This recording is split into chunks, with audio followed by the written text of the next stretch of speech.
hi, welcome to अपना बिहार,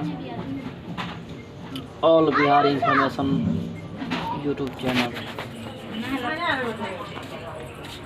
आप सबसे गुजारिश है कि ये थोड़ा बीमार पड़ा है, जिसको भी जानकारी हो कमेंट में थोड़ा इसका